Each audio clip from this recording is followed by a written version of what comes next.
All right, Panthers. So today we're going to talk about the United States when the United States really first appears on the world stage as a real, true, legitimate world power. The United States meets the world, and it happens in World War One. World War One is the tipping point or the flipping moment when the United States becomes the dominant world power, politically, economically, militarily. This is where it all changes, where Europe loses its grip and the United States becomes the dominant world power that it is today. All happens here. So, what do you say we get to it? Here we go. Also, remember these are the fill in the blank notes. So you'll have to split the screen or however you want to do it. And in the blue highlighted blank is where you'll write the answer, and the answers will pop up on the screen as I go through it. So if you're ready, I'm ready. Let's find out what happens here. So we have a new president, President Wilson, who won the election in 1912. He's the first Democrat president. Excuse me, the second Democrat president we've had since 1860. Since 1860 to 1912, we've only had one other Democrat as president. That was Grover Cleveland. The rest of them have all been Republicans. Woof! So it's a long run there, 50 years of almost continuous Republican presidents. So now we get Wilson. Now, Wilson, remember, comes in during the Progressive era. This is right kind of maybe in the middle or at the end of the Progressive era, depending on how you look at it. And Woodrow Wilson is, in many ways, a true progressive president, in some ways more so than Teddy Roosevelt. Um, he does pass a number of progressive laws during his time. Women get the right to vote. Excuse me. Under his presidency, there are child labor laws that are passed. There are even stricter, more harsh anti-monopoly laws that are passed. So he's a true progressive at heart. However, doesn't mean that he's the best dude. He does have some very serious character flaws. He is an unabashed racist. Believes in white America and on all its glory and everything in his mind. His favorite movie, and this is right at the beginning when movies are just starting to come out. His favorite movie is called Birth of a Nation, which is about the KKK riding to the rescue of the United States and driving out all of the immigrants and driving out all of the Catholics and sending African Americans back into slavery and righting the wrongs of Reconstruction. So he's a progressive in one sense. He's not a good dude in another sense. But above all of his reforms, above everything that he wants to do, he desperately wants to keep the United States out of the European war that is rapidly brewing and building and exploding over in Europe. He wants nothing more than to keep the United States out of this war. And on August 4th, 1914, Wilson said that the United States needs to be neutral in all that we say, neutral in all that we do. This is Europe's war, Wilson argues, not our war, and the United States needs to stay out of it. Now, there are people in the world who, I have an extra slide in there. How weird is that? There are people in the world who want to continue to work and fight and keep the United States out of World War I. And one of the leaders of the pacifist or peace movement was Henry Ford, the founder and owner of Ford automobiles. And Henry Ford and several other women who are working on behalf of the peace movement rent out an entire cruise ship they called the Peace Ship. And they all get on this cruise ship and they sail over to Europe to try to stop the war that's taking place and try to promote peace. Now, if you're going to do this, if you're going to convince Europe this is a bad idea and you should not fight in this war, what countries would you go to? Just throw some out. Germany. Germany would be a great one. Somebody said France. Of course you would go to France. Yep, France would be another great one. England. Holy smokes. Yes, England would be a great country to go to. There's one more that you should go to, another big country that you should go to. Oh, if you said Russia, yep, that's another good country to go to. Why would all of these countries, Germany and the Austro-Hungarian Empire, which was another country that was involved there, and Russia and France and England, why would all these countries be a good idea to go to in the name of peace? Because they're all in the war. That's why you would go. That would make so much sense. Did they go to any of these countries? No, they went to the Nordic countries, Norway and Sweden and Denmark, and told them, gosh, these are terrible. War is a terrible thing and you should stay out of it. None of these countries are in the war. So they all went, yeah, you're right. Yeah, war is pretty terrible. Yeah, yeah, yeah. I don't know. It doesn't make any sense. So that's just a reflection of the United States' desire to promote peace, stay out of peace. This is European war. Very misguided, very bizarre effort, but they made the effort. Now, remember, Wilson has said we need to remain neutral in all that we do. And even though the United States officially was neutral, it's much easier to say than it is to do. The United States definitely has a favorite in this war. And the United States begins to show its favoritism.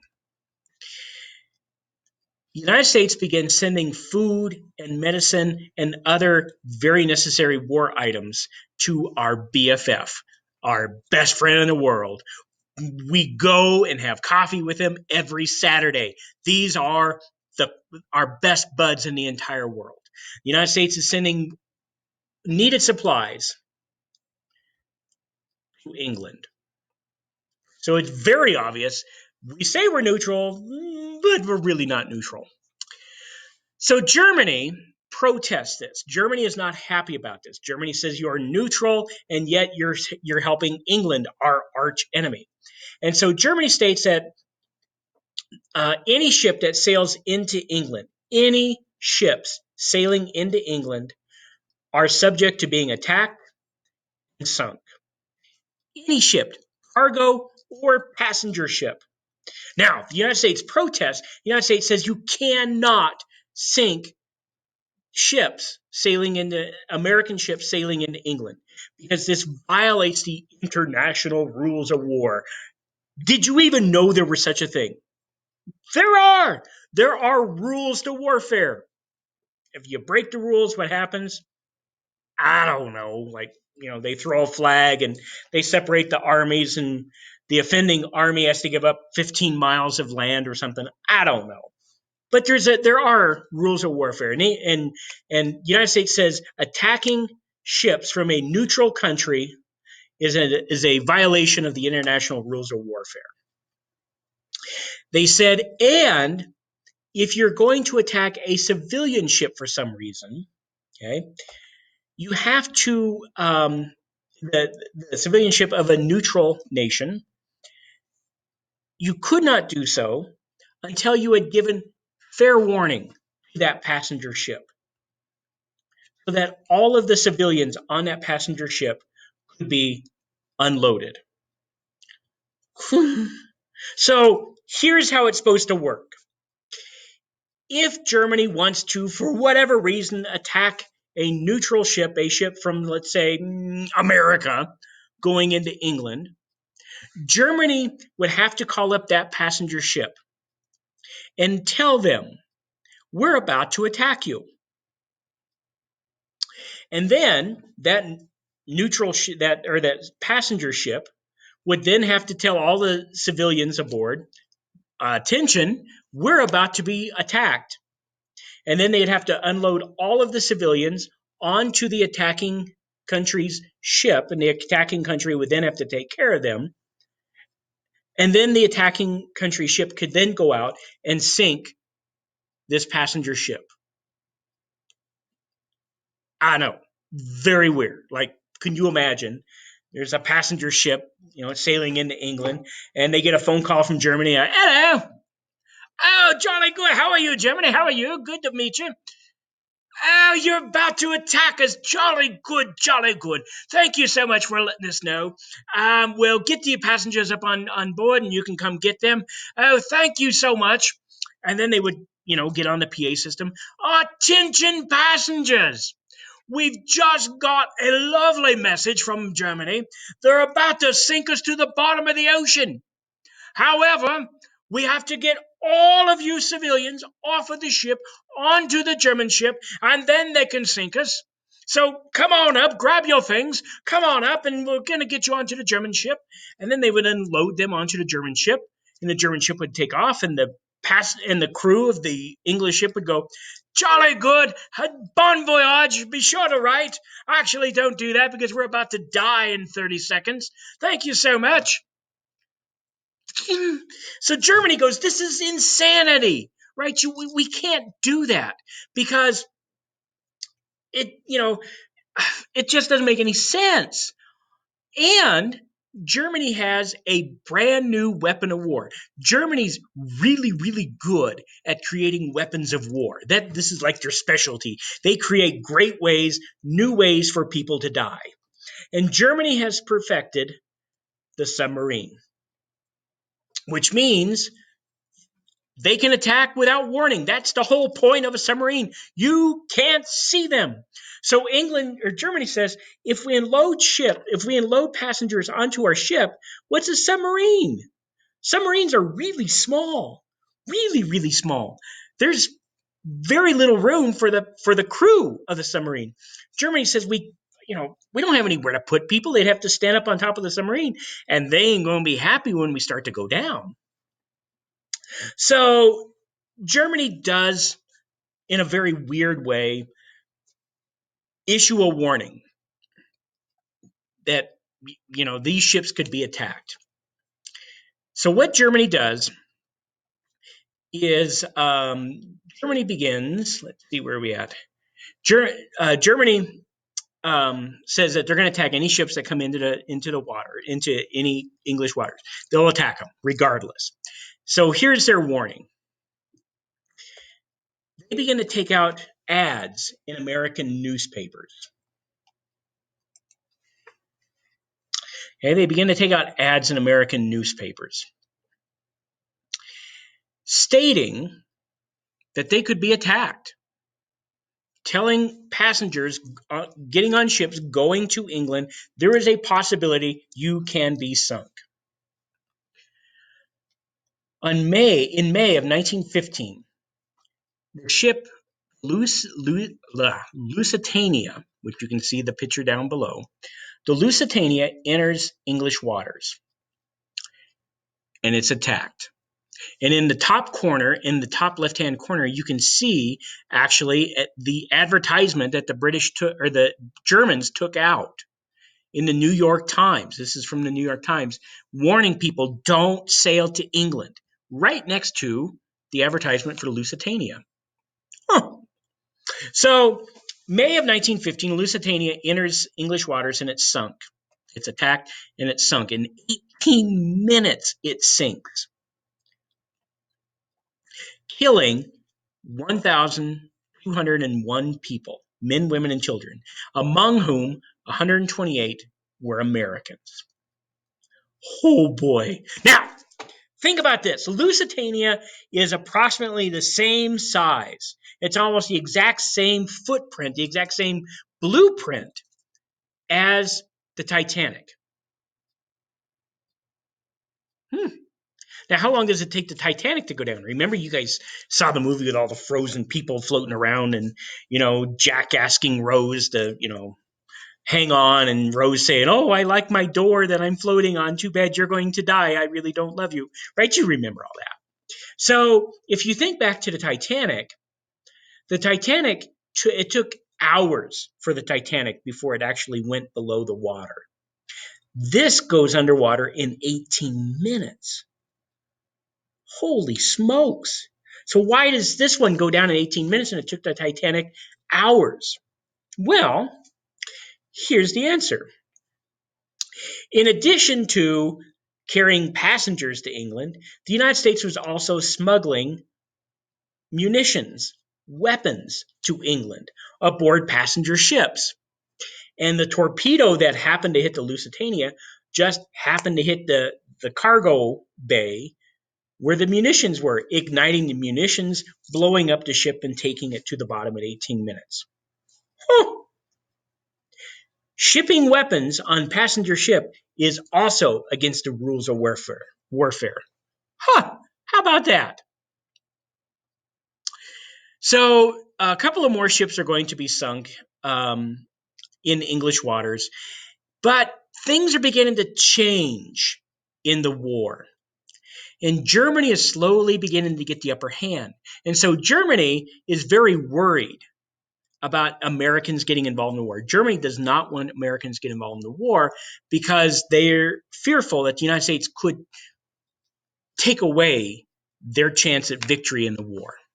So Germany stops sinking American ships, and then they just begin sinking French ships going into England because, I don't know, they're French, I guess. But the United States, because of the Lusitania, because of how the tide of the war is beginning to turn, the United States is getting closer and closer and closer to getting involved in this war. Now, when Wilson became president, he began to cut back on military spending. He didn't want a large, well-armed military force. He wants the United States instead to be a moral force in the world. And Wilson sees the military, you can't be a moral force, a force for good, while maintaining a military whose job it is to go out and attack and kill people. So he begins to spend less on the war. However, with World War I seemingly right around the corner, as well as the 1916 election, Wilson begins to spend more money on the military. Right? He doesn't want Republicans to win in 1916. He doesn't want a depleted military to be a campaign issue for Republicans to use in 1916, where they can come out and say, "Look, there's a possibility the United States may end up in this European war, in the Great War, as it was called. There's a real possibility we could end up there." And Wilson's completely ignored the military. How is the United States going to be able to defend itself if it doesn't have a proper military? So to keep it from being a campaign issue for Republicans in the 1916 election, as well as understanding that there's a real possibility we could end up in this war, Wilson begins to spend on the military and begins to build up the military as we approach the 1916 election. However, Wilson's campaign slogan, as you can see on the button there, is "He kept us out of war." And Wilson is able to go out and say, "Look, this war is raging in Europe. And the United States could very easily have been sucked into this war. But your husbands, your sons, your boyfriends, your fathers are alive today because I did not send them to die in the killing fields of Europe." And it's a very effective campaign. Wilson is secretly kind of under the table building up the military, knowing that we're eventually going to have to go there. But he's also able to come out and say, "He kept us out of war. Your family members, your loved ones are alive because I didn't do that." And he's able to win re-election. Now, war is really beginning to turn up in 1917. The war is really starting to crank up in 1917. And in February of 1917, Germany is going to make a fatal mistake that will draw the United States into the war. And how will the United States end up in Europe? The path for the United States to Europe is through Mexico. How does Mexico have anything to do with the United States and its entry into World War One? Oh, well, I'm glad you asked. It's a great question. So let's get to it. Just before Wilson becomes president, there's a revolution that takes place in Mexico, the Mexican Revolution. And a brutal military general, an American-friendly government, is overthrown. And it's replaced by this brutal military general, a guy by the name of Victoriano Huerta. There you see his picture there, Victoriano Huerta, who's not friendly towards the United States and is just generally not a nice guy. Okay. Now, many other countries around the world had recognized Huerta as the legitimate leader of Mexico. Like, he's the legitimate leader. He's the one we're going to deal with. However, for America, he is not. America wants him to step down, and they want somebody else to take over.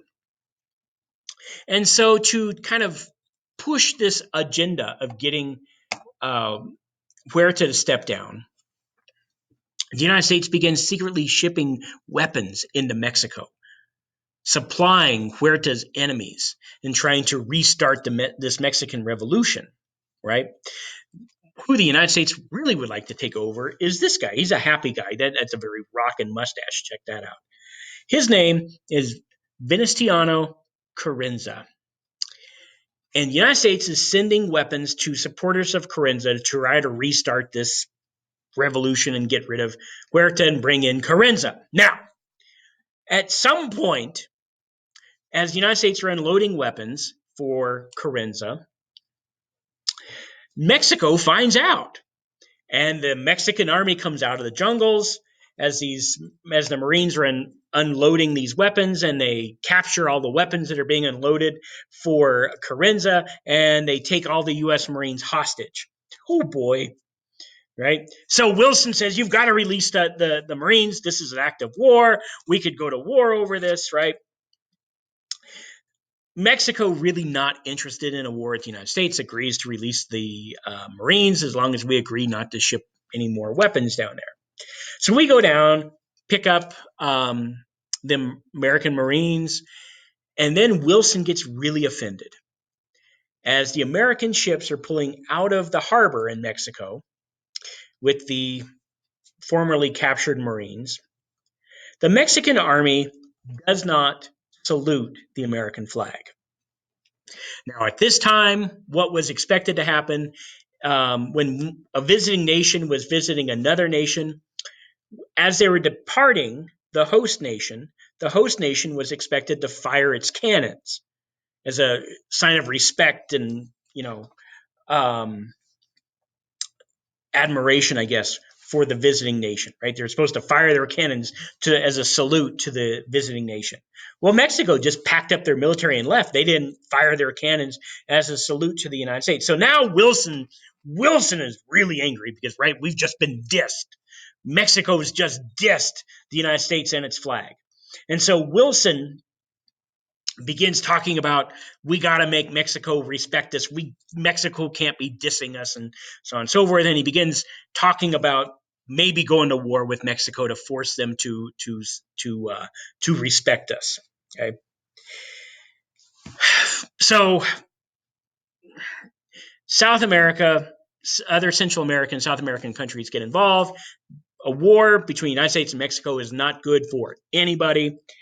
They convince these South American and Central American countries, convince Huerta to step down from power, give up power to avoid a war and keep Mexico from being completely conquered by the United States. And Carranza is able to come in and take power, right? So these other countries come in, get in between the United States and Mexico, convince Mexico to give up the leader of Mexico, Huerta, to give up power so that a war doesn't take place, and Carranza comes in. Yay! Everything's hunky-dory. Not really. There was a supporter of Huerta who's not happy about this arrangement and is even less happy the United States has again kind of forced its way, bullied Mexico into doing what they wanted them to do.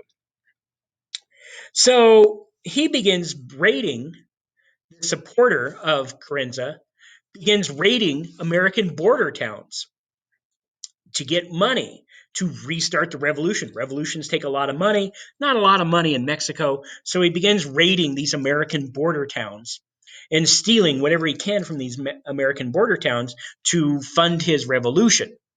This guy, his name is Pancho Villa. And so Pancho Villa is doing these raids into American border towns and stealing and pillaging and just generally causing chaos um,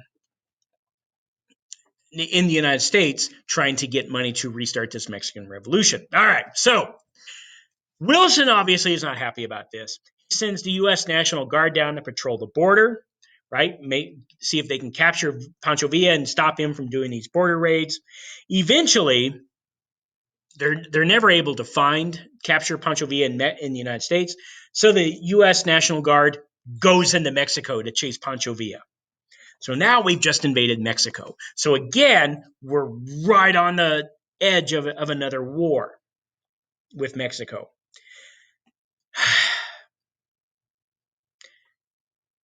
Meanwhile, over in Europe, things are not going well at all. And Germany is about to win. And more importantly, England is about to lose. And Wilson is becoming more and more convinced the United States is going to have to end up in Europe fighting this war. And Wilson does not want to be fighting a war in Mexico at the same time he's fighting a war in Europe. That's a two-front war. You never want to do that because you have to divide your troops. So he does not want to be fighting a war with Europe and fighting a war with Mexico. So Wilson orders all U.S. forces to be taken out of Mexico in preparation of a war in Europe. Wilson decides that Europe is a much bigger deal than Mexico is. Oh boy. February of 1917. The German foreign ministry, like the Secretary of State of Germany, his name is Arthur Zimmermann, sends a telegram to Mexico asking Mexico to join forces with Germany. Germany is convinced they are about to win this war. Germany is also convinced that if the United States shows up, all bets are off. Things could radically change if the United States shows up. So Germany wants to make sure the United States never shows up in Europe. And Germany sees an opportunity for that in Mexico. So they send this note, this telegram, it's known as the Zimmermann telegram, to Mexico, asking Mexico to attack. Oh, I'm sorry, the Zimmermann note, we totally missed that. So February of 1917, this is where we're at. February of 1917, German Foreign Minister Arthur Zimmermann sent a telegram to Mexico asking Mexico to join forces with Germany and attack the United States. That's the next one. If they entered the war. So the Zimmermann note or Zimmermann telegram, they both mean the same thing, proposes to Mexico that they invade and attack the United States if the United States declares war on Germany. Now, Mexico goes, are you crazy? Attack the United States? We can't beat the United States. There's no way we can beat the United States. And Germany goes, no. You don't have to beat the United States.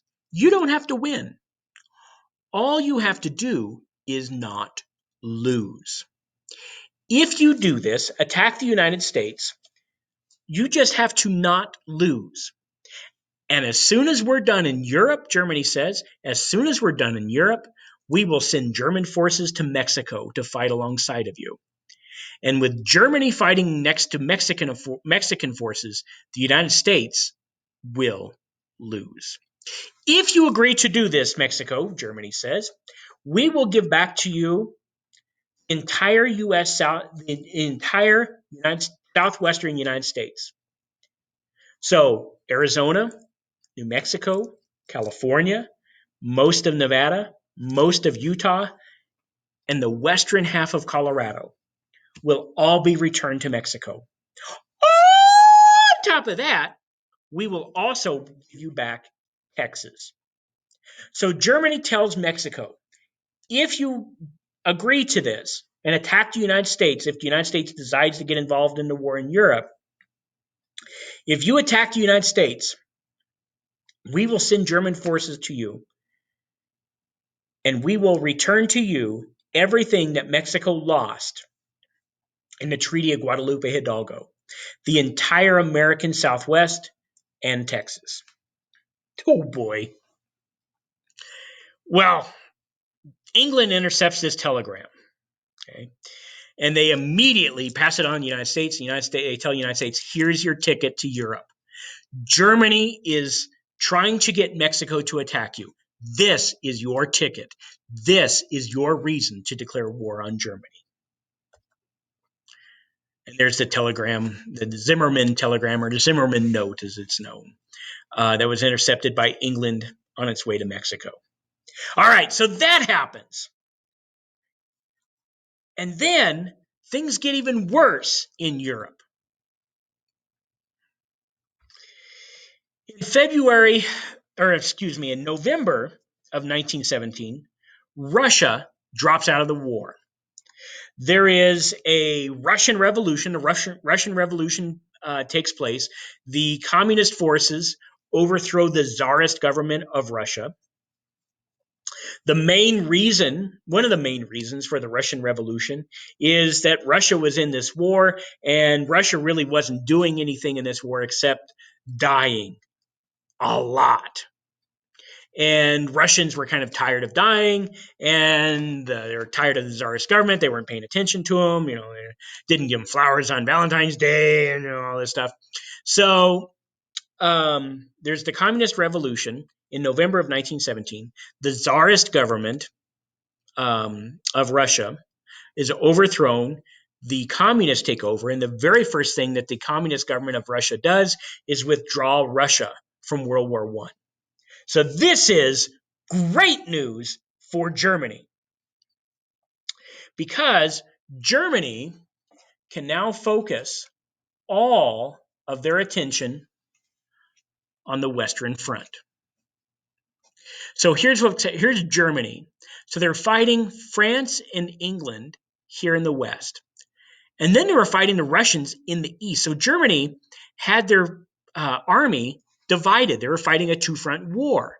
So half of their army is here, half of their army is here. Even with their army divided, Germany and the Austro-Hungarian Empire, but Germany was really the muscle here. Germany, even with their army divided, was still winning this war. And now Russia's out. So now the entire force, the entire weight of the German army now begins to press on France and England. This is terrible news.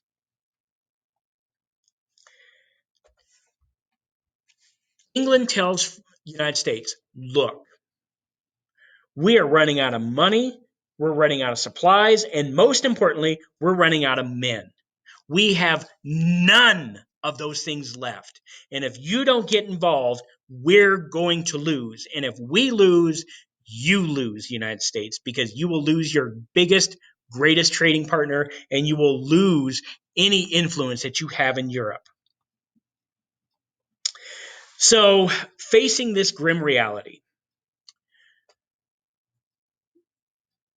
on April 2nd, 1917, Wilson publishes the Zimmerman telegram. He has it published publicly. So now the American people can read this. Remember, the United States never just declares war. There's always got to be a precipitating event that takes place. This is the reason the United States gets involved in wars, right? Something happens that makes us angry and we go to war. This is that event. Wilson publishes a telegram. Germany has been encouraging Mexico to attack us. Now the American people are angry, and American people are ready to go to war. And on April 2nd, 1917, Wilson asks for and receives a declaration of war against Germany. That night, Wilson went back to the White House after appearing in Congress asking for a declaration of war, and literally cried the entire night. Oh. All right, so now the United States has agreed to go to war, but it's going to take us some time to get there. we got to build up a military, right? We've got to get guys into the army to go fight, and then we've got to train them, and then we've got to get them to Europe. All of this is going to take a while because remember, we really don't have planes yet, certainly not planes that can fly across oceans. So these guys are going to have to be put on a boat and then shipped over to Europe. This is going to be a very long process. So Germany now is doing everything they can to end this war before the United States can show up. Germany is throwing everything they've got at France and England, who are desperately hanging on by their fingernails, waiting for the United States to show up. Germany wants to end this so there's nothing for the United States to show up for. By the time the United States gets to Europe, Germany is within 50 miles of Paris. If they get to Paris, the war is over. They can see the lights of Paris from where they're at. And just like in the movies, the United States arrives in the nick of time. Dun, da, da, da, just when things look hopeless, our dashing hero comes to the rescue. The United States arrive in May of 1917 with 85,000 fresh troops. By August, there's 500,000 American forces in Europe. Okay. Now, when we arrive in May, we stonewall, bam, the Germans. We just stop them dead in their tracks. With 500,000 troops, we now slowly begin to push the Germans back. By October 1st, there are 1.2 million American soldiers in Europe, and Germany is in now full retreat across Europe. Now, you guys have all seen this. This is probably the most famous piece of a propaganda ever produced by the United States. This is the famous Uncle Sam poster. I've got it hanging in my room if you've ever seen it. If you've ever been in my room, you've seen this poster. This is where Uncle Sam, this is where he comes from. And this is a recruiting poster for the Army during World War I. Now, the Army is very, very small. And remember, Wilson has kind of underfunded it. So now, all of a sudden, we've got all these fresh recruits coming into the Army. We don't have enough supplies to train them. So soldiers, newly recruited soldiers for World War I, in basic training, they're training with broomsticks instead of rifles, like, just like, kids would play war or whatever. They have broomsticks acting as their rifles because they don't have enough rifles for all of the soldiers, right? And we get them trained, we get them into a ship, we get them over to Europe by the end of May, and then we just have more and more and more and more soldiers arriving. It's important to remember, it's important to know, the United States do not dramatically turn the tide of this war because they are a better trained or a better equipped army. They're not. The Germans are much better equipped. The Germans are much better trained than the Americans are. As are the English, as are the French. All of them are much better trained and better equipped than the United States. The difference is the United States is fresh, right? Remember, the European forces have been in this war for several years. Many, many years they've been fighting this war. They're wore out. The Americans are fresh. And more importantly, there's more and more and more Americans coming behind that first wave, right? The troops that England and France and England have, those troops, that's all they've got. They've got nothing left after that. So that's where this tide of the war begins to turn. All right. So in January of 1918, knowing that sensing that this war is about to end, President Wilson, who always wanted the United States to be a moral force in the world, a force for peace, develops a plan that he believes will make sure that this is the last war ever to be fought. This is the war to end all wars. And Wilson comes up with 14 things that he thinks, if they are adopted, These 14 points will ensure this is the last war ever fought. You can see the 14 points that he proposes. Right? No one country can control the seas. At this time, England and Germany, if they wanted to, could shut down the oceans to everybody. Wilson says nobody should have that type of naval capability. Right? Everybody should reduce their weapons, and reduce their armies, so that their armies are nothing more than defensive forces. They're not offensive. They're not these large, powerful armies. They're very small, very concentrated armies that can do nothing but defend their own country. Right. The idea being, if everybody has a defensive military instead of an offensive military, nobody has the capability to attack anybody else. Okay.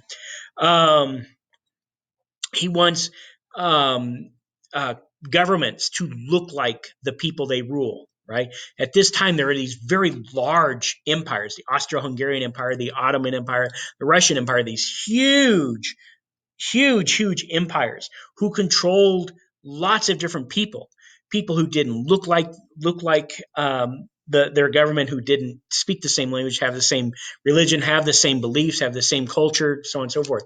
Wilson said that's all wrong. Your government should look like, talk like, act like, be like the people that they control. And then ultimately, the most important one, the coup de grace, the capstone, the keystone, the cornerstone of the 14 points, is a League of Nations. It's number 14 you see down here. You see at the very bottom down there, number 14. League of Nations, which would be an association where all of the countries in the world are members, and they come to talk out their problems before they go to war. Kind of the forerunner of the United Nations. So Wilson says, if we do these 14 points, everything will be great. We'll never fight another war. Okay. You can see the 14 points call for an end to secret treaties, freedom of the seas. The most important one, of course, is the League of Nations. Okay. Now, hint, winky, winky. Wilson, in the Treaty of Versailles, which ends this war, is only able to get one of his 14 points included. And the one of his 14 points that he gets included is the League of Nations. The United States never approves the Treaty of Versailles and never joins the League of Nations because of concerns about how the League of Nations operates. There is concern that it would take away the United States' constitutional ability to determine its own foreign policy and to decide when and where it'll go to war. So because of those concerns, because of the constitutional concerns, the United States never joins the League of Nations, even though the League of Nations is going to end up being in San Francisco, even though it's the United States' own idea for the League of Nations. The United States never joins the League of Nations, ever. And it eventually doesn't work very well. All right, so November of 1918. This is a very, very bizarre story. Germany surrenders, ends the war. Now, there's so much about this war. It doesn't make any sense. This is the dumbest war ever fought. The way it starts, the way it's fought, everything about World War I is dumb. The way it ends is even dumber. Germany surrenders in November of 1918. Do they just end the war then, when Germany says, yep, we're done? Of course they don't, because that would just make too much sense. The war is going to continue for a few more days after Germany surrendered. The war is going to end November of 1918 on the 11th hour of the 11th day of the 11th month. November 11th at 11 o'clock in the morning, the war will officially end. Now, they know, everybody knows, this war is over. Before 11 o'clock on November 11th, everybody knows. There's no doubt this war is over. Germany has lost this war. So you would think everybody would just kind of be packing up and getting ready to go, home. War's over, everything's great, right? And we'll just hang out in our trenches until 11 o'clock. Oh, nay, nay. The leaders for all the sides in this war go, if this war is going till 11 o'clock in the morning on November 11th, we going to fight all the way up to the end. We've got all of these weapons, all these bombs, and all these bullets. We can't take it home with us. We got to use it. So in the time from when Germany surrenders to the time that officially ends, November 11th and 11 o'clock in the morning, the fighting actually intensifies. It gets worse in that time period. The last soldier killed in World War I is shot at 10:59 in the morning. How would you like to be that guy? And then all of a sudden at 11 o'clock in the morning, silence. And it's over. There's a recording that's included here that you guys can listen to after the notes here. There's a recording. It's an actual recording of a battlefield in World War I. Recording just before 11 o'clock and then just after 11 o'clock. Listen to the recording. It's, I don't know, maybe 2 minutes long. It is such a weird, spooky recording. Listen to it. The fighting intensifies going up to 11 o'clock that morning, and then all of a sudden at 11 o'clock, everybody's done. They just pick up and they leave and they go home. All right, so the end of the war. Here's the final toll. This is a devastating war.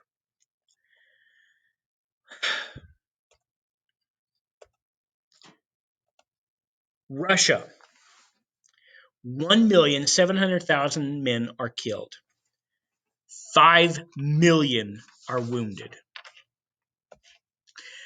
Germany, 1,800,000 men are killed. 4,200,000 are wounded. France, 1,400,000 men are killed. 4,300,000 are wounded. England, 908,000 are killed, right? Much smaller number because England doesn't have a very large army. They're a island, so most of their military is naval. So they don't have a very large land force. So they have less guys killed, but they still have 2 million wounded. Austria, 1,200,000 killed, 3,600,000 wounded. The United States, 116,516, I know it's a very exact number, are killed, 234,428 are wounded. Now, put this in perspective. The United States is only involved in this war for 14, 15 months, right? It's a very short period of time the United States is involved in this war, and we lose 116,000 men, okay? Put this into perspective. We have been in the war against terrorism your guys' entire life, right? Almost from the moment you're born to this very moment, the United States has been at war with terrorism in Iraq and in Afghanistan. In that 20-year time period, the United States has not lost 116,000 men. We have not had 116,000 men killed in that entire time. In 14, 15 months in World War I, the United States loses 116,000 men. This was a bloodbath. 17 million civilians are killed. Probably more wounded. We don't have any numbers on who is actually wounded because the civilians may or may not have gone and gotten medical attention. So we don't really have any good numbers on wounded civilians, but we can safely assume, it'd be reasonable to assume that probably 24 million were wounded. For a total of 24,124,000 people are killed during this war. 19,334,000 are wounded. For a grand total killed or wounded during this war, 43,458,000 people. And again, that number is going to be much larger because we don't know the civilians that were wounded. And this is where everything flips for the United States. Europe is completely devastated. They are in ruins after this war. Their cities have been destroyed. Their farms have been destroyed. Their infrastructure, their roads, their bridges, their dams have been destroyed. And on top of that, literally an entire generation of men have been wiped out. Statistically speaking, an entire generation of men from the ages of 15 to about 30 are dead from World War I. There are towns in Europe that have, every town in Europe has some sort of little World War I memorial that was that devastating to Europe. And there are towns in Europe that, I have been to where they have memorials to World War I, and it says not one of our sons came home. Every single male between the ages of 25 or 15 and 30 were killed in World War I. Because that generation is killed, these are the same men who would rebuild the cities and rehabilitate the farms and rebuild the infrastructure. They're no longer there. And this is where it all flips in favor of the United States. Our cities and our farms and our infrastructure is not destroyed because we don't have any battles fought here. And we don't have near the loss of life that Europe does. And this is where the United States becomes the dominant political, economic, military power in the world. We take advantage of this because Europe can't recover and the United States is left standing. And that's World War I. All right. Make sure you guys turn in the notes. And you now know how the United States got to where it was at. Make sure you listen to the recording of the end of World War I. It's very spooky, very interesting. And we'll talk to you guys next time.